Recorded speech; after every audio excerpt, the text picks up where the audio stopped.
fantasy, sci-fi film from 2020 titled The Midnight Sky. Spoilers ahead. Watch out and take care. Augustine, an aging man with a terminal illness, is left behind at an observatory on Earth to keep track of ventures by astronauts to find another planet capable of sustaining human life, while everyone else on the island is evacuated. He lives alone in the observatory, sleeping, drinking, and taking his meals by himself. He gives himself blood transfusions and takes medication throughout the day. Decades earlier, Augustine was giving lectures to hundreds about the planets in the universe that could potentially support life, such as K23. During the after-party, a woman approaches him to flirt. They have a few drinks together and she questions him about the validity of the book he just published about K23. Augustine wakes up in the present day and starts looking through the computer to see which missions are still active. Most of them are inactive, but one does catch his eye. Ether seems to be the last mission remaining. Augustine looks through the photos of the crew. He spots a picture of a woman he recognizes, and decides to try to start contacting them. Sully, the woman in the photo, is part of a 5-person crew on Ether, and she is in charge of communication. She has a nightmare about being stranded on K23. She's pregnant and has a jovial relationship with the rest of the crew, especially Captain Ade, the father of her child. When Sully gets to her operating room, she receives an odd signal that she can't place and alerts the rest of the crew. Back on Earth, Augustine goes about his usual routine until a fire alarm starts going off in the observatory. He tracks it back to the kitchen where he extinguishes it and collapses on the floor in exhaustion. From his new vantage point, he sees a little girl crouching under the sink. He is horrified that she has been left behind. Augustine desperately tries to get in touch with someone on the radio to report the little girl, but he is unable to contact anyone. Augustine finds where the little girl has been sleeping in one of the storage units and tries to explain to her that he is not going to be able to take care of her, but she seems unable or unwilling to speak. Augustine makes the little girl dinner and afterwards she draws him a picture of a flower, an iris, and he realizes she's trying to tell him that's her name. Augustine again tries to make contact with Ether but is still unable. Iris tries to sleep with him in his room, but Augustine sets her up in a neighboring room. In the middle of the night, she comes back to Augustine's room and makes herself a little nest in the corner and sleeps on the floor. Ether has also been having problems with communication. They haven't been able to get in touch with any other ships or anyone on Earth. They are returning from their expedition on K23 with the finding that the planet can sustain human life. Iris watches Augustine do his blood transfusions and lays down in the chair next to his to look up through the roof of the observatory and watch the stars above them. Decades earlier, a young Augustine is working in his study when the same woman from the party scolds him about not answering her calls. She is unsatisfied with his excuse of having been working, and lies to him about calling to tell him she isn't pregnant after all.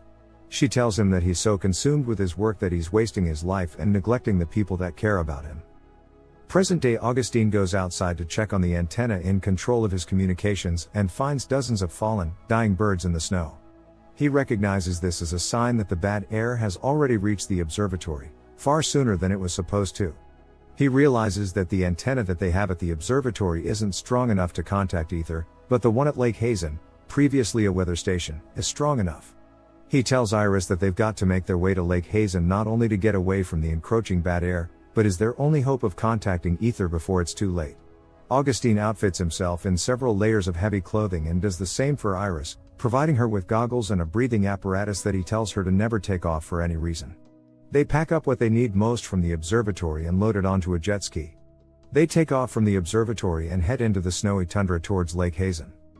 On Ether, the crew occupies their time by participating in holograms of their loved ones, or playing 3-dimensional video games and playing cards with each other. An alarm sounds, disrupting the peace, and alerting the crew that their ship has drifted off course. They're able to determine their exact location and a route back to Earth by using the signal coming from K23, but in order to get back home, their new route will take them through uncharted territory.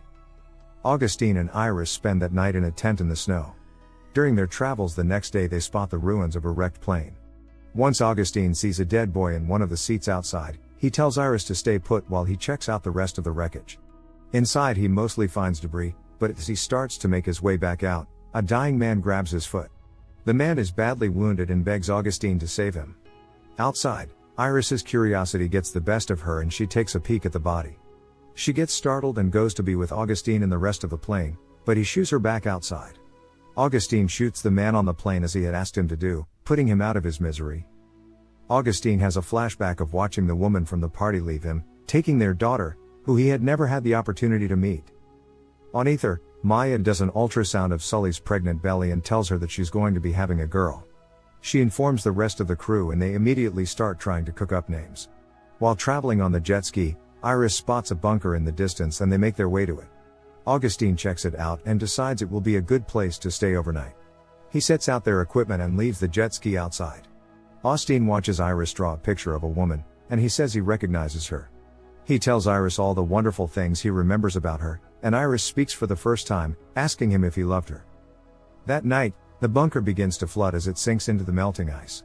Augustine gets Iris out of the bunker and tells her to run while he tries to gather as much of their stuff as possible. He escapes the bunker just in time and tries to ride away on the jet ski, but it sinks under the ice. He tries to swim after it, but it sinks too fast and he almost runs out of air. He climbs back out of the ice and gets warmed up with Iris. They will be forced to make the rest of their journey to Lake Hazen on foot and with no supplies. Later on, Augustine gives Iris the last of their food. She seems worried but he reassures her that there will be plenty to eat at Lake Hazen. They make their way on foot through a snowstorm, barely able to see 2 feet in front of them. Through the snow, Augustine sees wolves circling them, and he shoots at them with his shotgun. In the chaos, he loses track of Iris, and he calls for her but she doesn't speak. After searching for a while, he gives up and lays down in the snow. He sees a vision of the woman from the party standing over him, and eventually realizes that it's Iris. He takes her into his arms, grateful to have found her. The next day, they successfully arrive at Lake Hazen and immediately set to work trying to contact Ether. Sully is able to get Augustine's signal and responds. Sully tells him that they haven't been able to get a hold of NASA and asks him what's happened to Earth.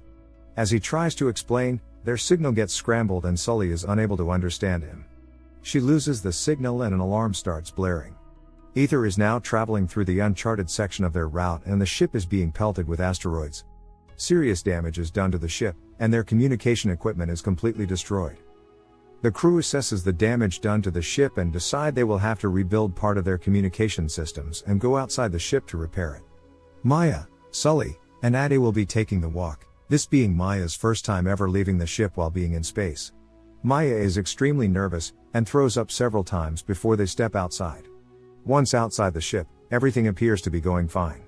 They make the necessary repairs to the communication system and begin making their way back inside. Before they can make it, the ship is again assaulted by asteroids.